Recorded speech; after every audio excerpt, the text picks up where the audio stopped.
حضرت صالح علیہ السلام پارٹ 4 آپ معزز عزیز سے گزارش ہے کہ آپ اس چینل کو سبسکرائب کیجیے اور زیادہ سے زیادہ شیئر کیجیے، اور اگر پسند آئے تو لائک بھی کیجیے اور اپنی کامنٹ سے ہمیں آگاہ کرتے رہیے کہ یہ تاکہ ہم انبیاء علیہ السلام کی کہانیاں آپ تک پہنچاتے رہیں۔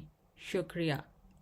حضرت صالح علیہ السلام اسی دوران میں ایک نوجوان اسی قوم کا نہایت ذلیل اور شریر تھا، اور اس کا نام قدار بن سالف تھا۔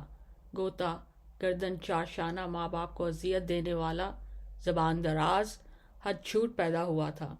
وہ ایک عورت فاحشہ پر عاشق ہوا۔ اس عورت کا نام عطیرہ تھا کہ خوبصورتی اور خوش اسلوبی اور لطیفہ گوئی اور نزاکت طبع میں وہاں مشہور تھی۔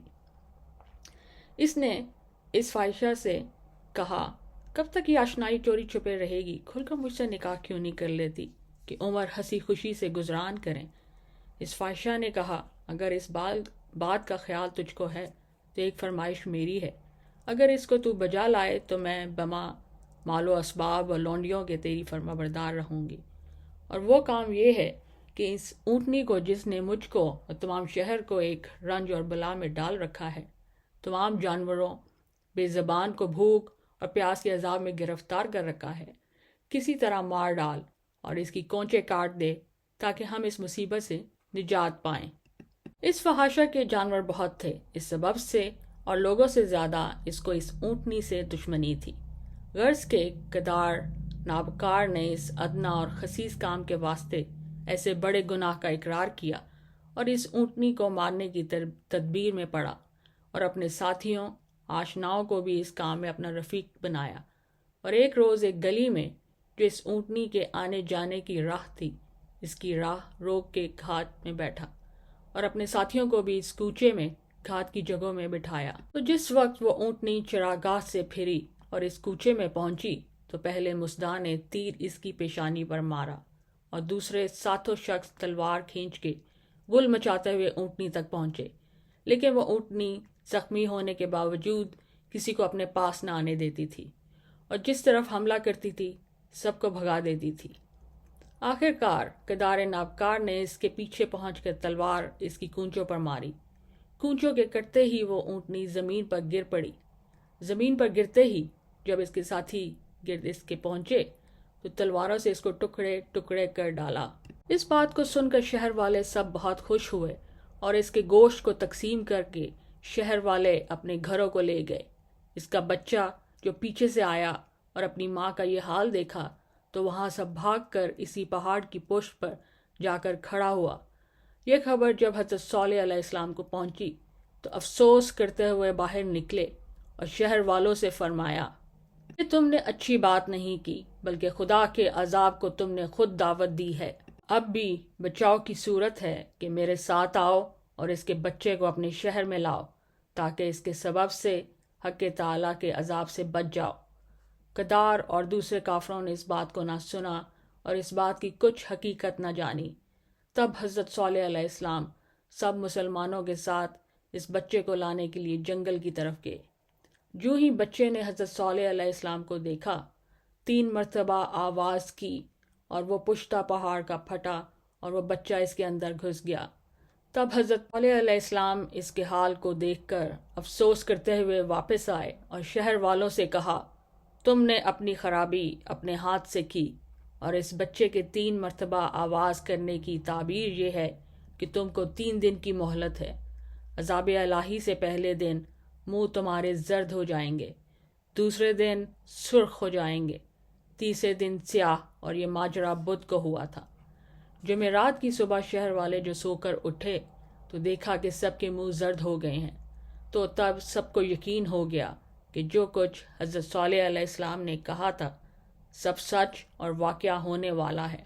اس وقت انہوں نے فیصلہ کیا کہ قبل اس تیسرے دن کے حضرت صالح علیہ السلام کا کام تمام کیجیے۔ یہ ارادہ دل میں ٹھان کر اسی رات کو یہ 9 آدمی حضرت صالح علیہ السلام سے بد ادبی کرنے کو چلے۔ اس وقت حضرت صالح علیہ السلام اپنی مسجد میں تھے۔ ایک درخت اس مسجد میں تھا۔ وہ بلند آواز سے بولا، قدار اپنے ساتھیوں کے ساتھ آپ کو مارنے آتا ہے، آپ اپنے گھر کو تشریف لے جائیں اور دروازہ بند کر لیجئے۔ حضرت صالح علیہ السلام نے اس کے کہنے کے موجب عمل کیا اور گھر میں داخل ہو کر دروازہ بند کر کے جا بیٹھے۔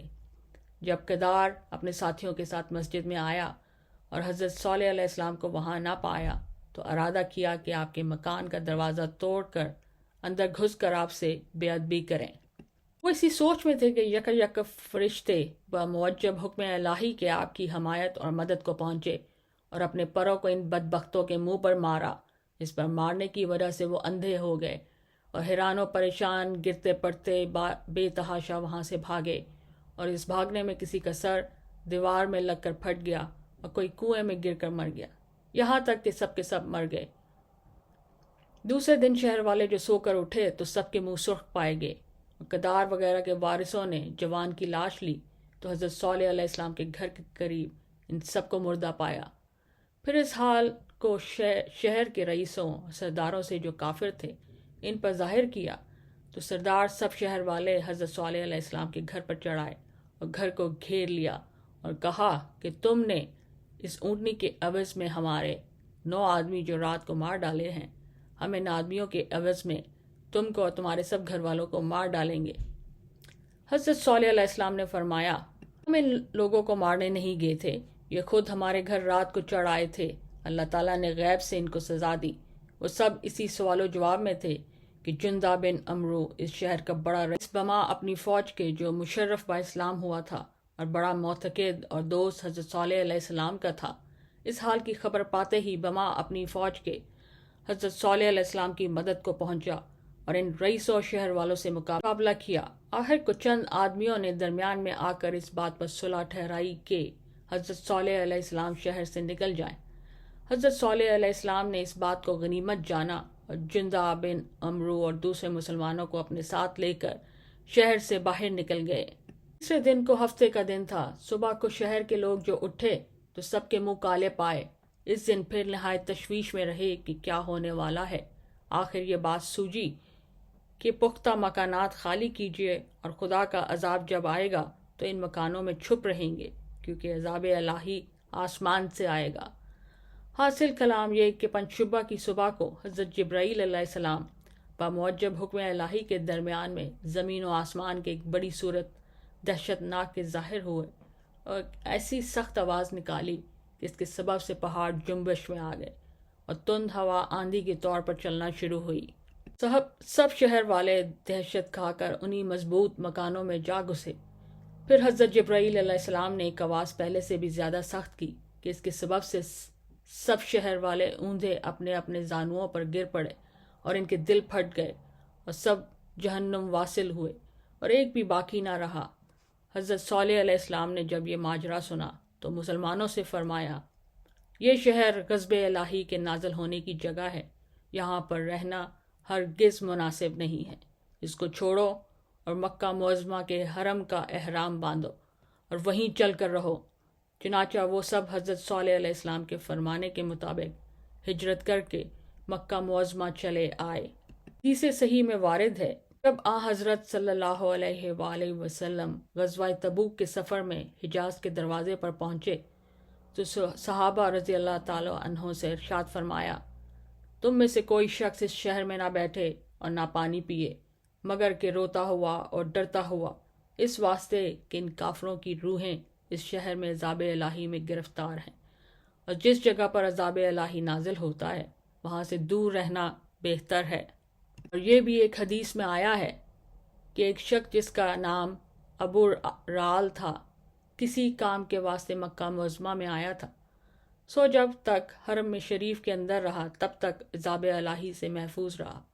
جو ہی حرم سے باہر نکلا اور طائف کی طرف چلا، راستے میں اسی عذاب میں جس میں اس کی قوم ہلاک ہو گئی تھی یہ بھی ہلاک ہوا۔